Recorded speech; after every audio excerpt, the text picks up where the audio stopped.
Normally vaccine क्या होता है और जो मेरी मतलब समझ है उसके हिसाब से वैक्सीन्स में जो इन्फेक्शन या डिजीज़ है उसका ही वायरस डाला जाता है। अब आपने मुझे कहा कि ये तो वायरस है नहीं, तो फिर ये वैक्सीन क्या है? और आप थोड़ा इसके बारे में बताएंगे कि वैक्सीन, ये मुझे लगता है लैटिन शब्द, ग्रीक या लैटिन शब्द मूल है उसका, वैक्का। वैक्का मतलब काऊ, गाय। सो गाय को जो एक बीमारी होती है, तो जो वो बीमारी होती है उसके शरीर के ऊपर फोड़े आते हैं और वो उसमें वो फूटकर वो बाहर चले जाते हैं। तो बुखारी है एक तरीके से, जैसे हमें बच्चों में दिखाई देता है मसूरी का, गोवर कहते हैं मराठी में हम यहाँ पे। तो एक 2-3 दिन रहता है, कांजिणिया कहते हैं, एक 8 दिन तक रहता है और चला जाता है। वो कुछ करने की वैसी ज़रूरत नहीं रहती है, आराम करो और कूल चीज़ें करो तो हीट निकल जाती है। तो वैसे हर एक प्राणी में वो रहता है, लेकिन वो सिर्फ बीमारी नहीं है, वो उस बीमारी को लड़ने की शक्ति है एक तरीके से। आगे जाके कुछ ऐसा कुछ होता है तो वो तैयार होता है। तो वैसे एक तरीके से इम्यूनिटी बिल्डअप का वो एक्सरसाइज रहता है। इसको हम बीमारी कहेंगे और वो बिल्डअप करने की में हम अड़चन करेंगे तो हमारी खुद की जो नेचुरल इम्यूनिटी है उसमें ये रोक है वैक्सीनेशन एक तरीके से। तो ये जो उसके फोड़े हैं उसमें जो पस रहता है वो निकाल के, वो पस हमारे शरीर के खून में डाल के हमें जो तकलीफ़ होती है वही बीमारी, तो उससे हमें भी मुक्ति मिले, ये प्रयोग है वैक्सीनेशन का। अभी इसके बारे में ये कितना सक्सेसफुल है, तो इसके ये बहुत बड़ा डिबेट का विषय होगा और अभी उसमें नहीं पड़ेंगे, नहीं तो मुझे लगता है कि ये एपिसोड कम से कम 6 महीने का हो जाएगा। तो ये जो वैक्सीन है क्या है, तो ये जो हमारी मान्यता है कि कोई वायरस या कोई बैक्टीरिया, कोई जंतु हमारे शरीर में बाहर से अंदर चला जाता है और वो हमारे शरीर का कंट्रोल ले लेता है और बढ़ता रहता है और उससे तकलीफ़ें होती है हमें।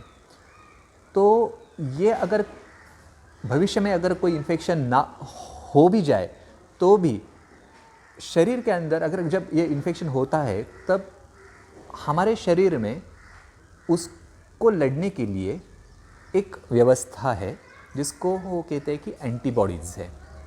हमारे शरीर में वाइट ब्लड कॉर्पसेस एक तरीके से वो एंटीबॉडीज़ बनाते हैं और वो एंटीबॉडीज़ इन माइक्रो ऑर्गेनिज्म को खा जाते हैं, मतलब मार देते हैं और खा जाते हैं।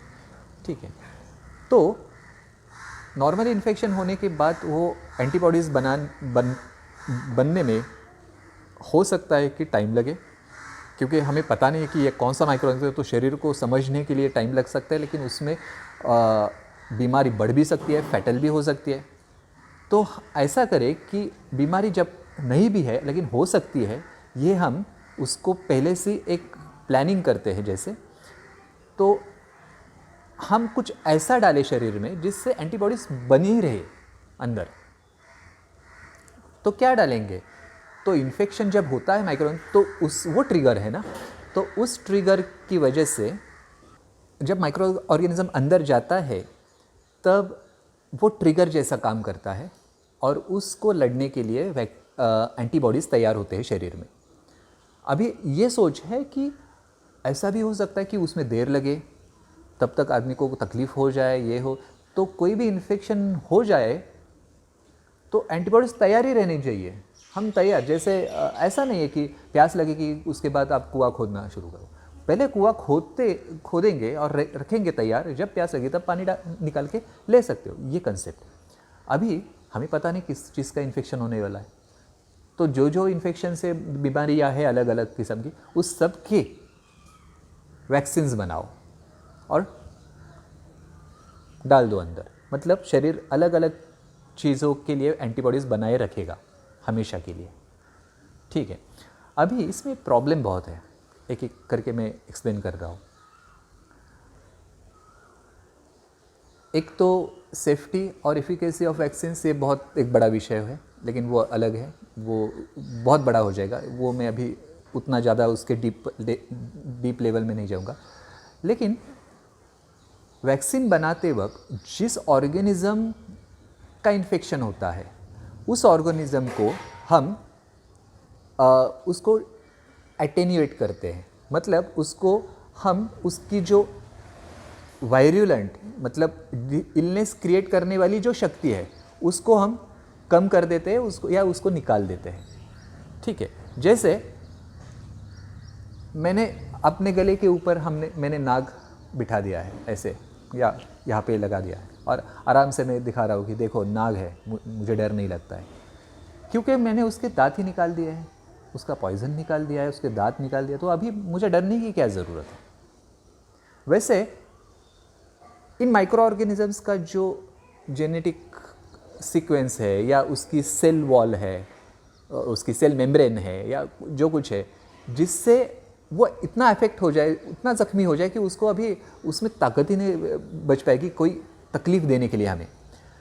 ऐसी स्थिति उसको बनाएंगे और वो हमारे खून में या कहीं से डाल देंगे, तो शरीर में जाएगा तो शरीर को क्या लगेगा कि वायरस ही आ गया या बैक्टीरिया आ गया, तो वो एंटीबायोटिक्स बनाना शुरू कर देगा। जैसे मैंने सांप के दांत निकाल दे और आप ऐसे छोड़ दिए किसी कहीं पे जिसको पता नहीं है कि वो नाग पॉइजनस है, लेकिन वो घर में लेकिन उसके दांत निकाले किसी को पता नहीं है, तो लोग क्या करेंगे, लाठी लेंगे उसको मारेंगे।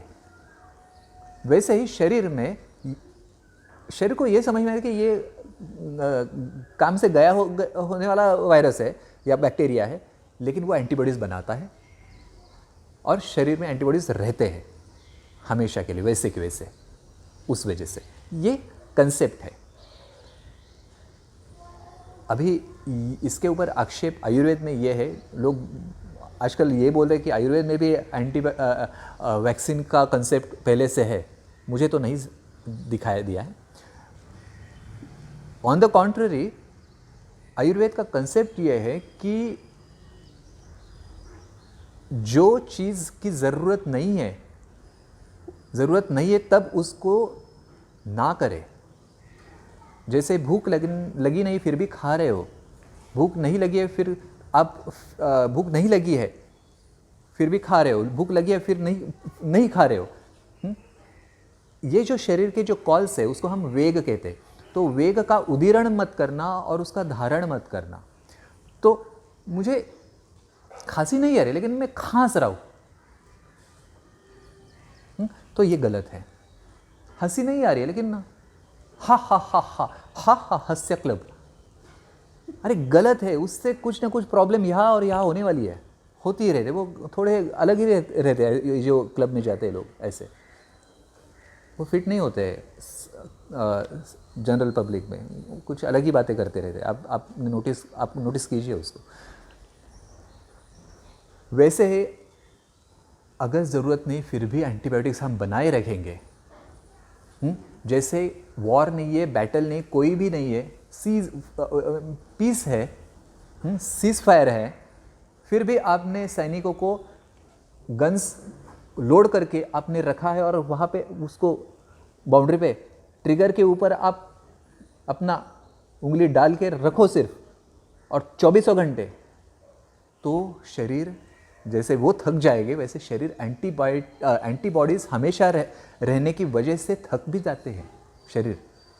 वो ऑफकोर्स वो एक रिसोर्स है, आप उसको तैयार रख रहे हो तो उसको भी ऊर्जा चाहिए। ऐसा नहीं कि एंटीबॉडीज़ आपने बनाए तो अभी उसको खाने के लिए उसको ऊर्जा की ज़रूरत नहीं है, ऐसा नहीं है। उसको भी भूख लगती है, हर एक चीज़ की उसकी ज़रूरत है, उसमें थकान होती है, ये भी बात है।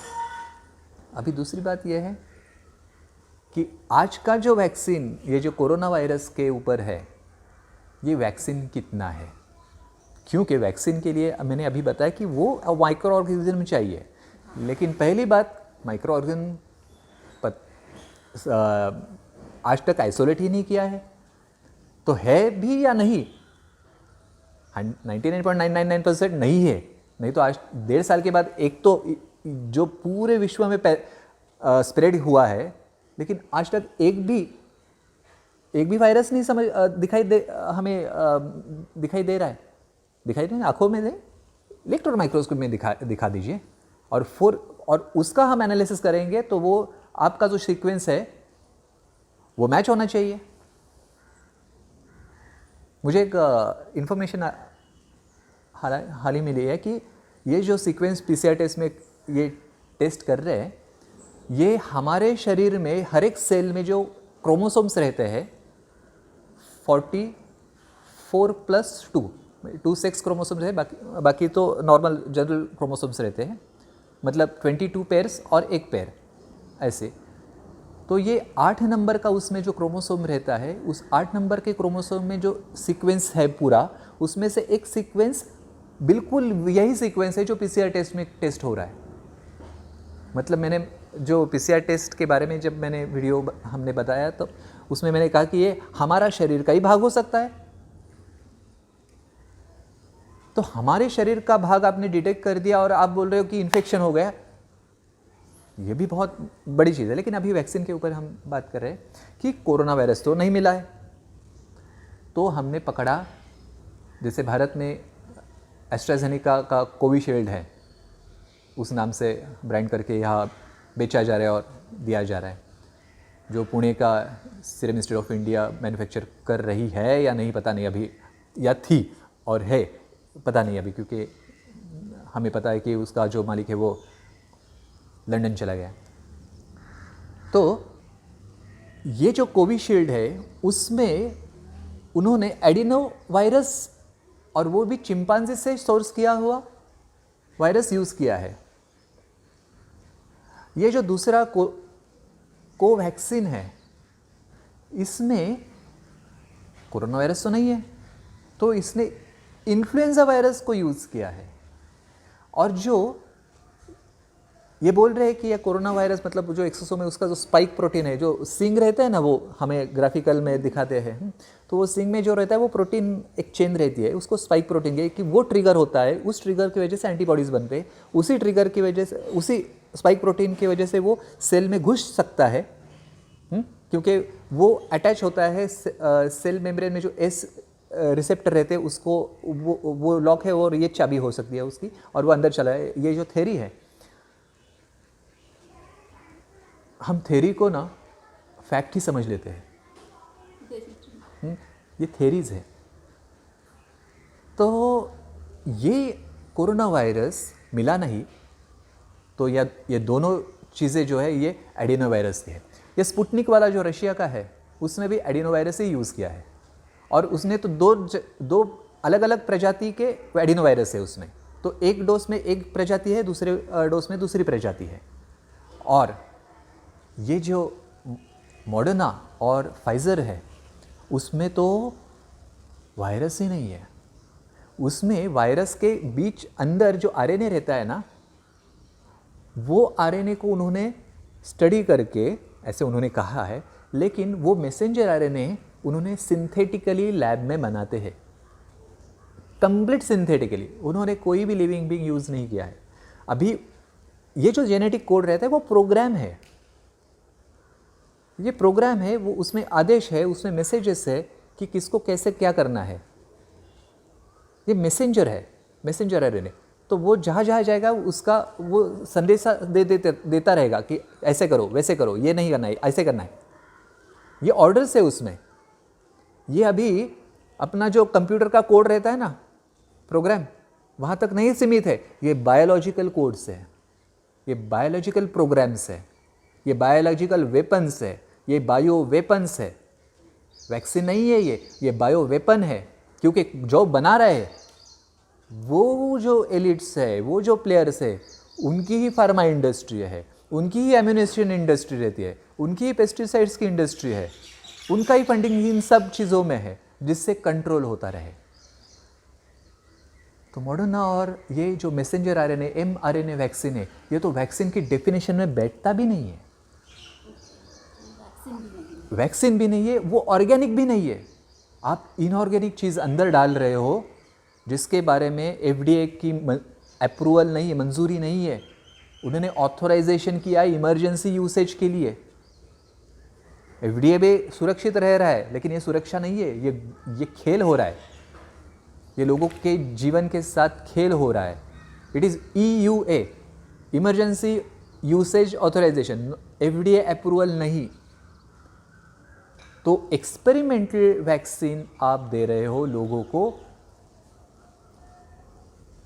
इसके क्या शॉर्ट टर्म इफ़ेक्ट्स है, इसके लॉन्ग टर्म क्या होने वाले हैं, इसके अलग अलग सिस्टम के ऊपर हमारे अलग अलग एज के ऊपर क्या होने वाला है, अलग अलग वेट के हिसाब से, अलग अलग बायोमास इंडेक्स के हिसाब से किसको क्या होने वाला है, कुछ भी पता नहीं है। इसके बारे में और जानकारी मैं दे दूँ अगले हम एपिसोड में उसके बारे में चर्चा करेंगे।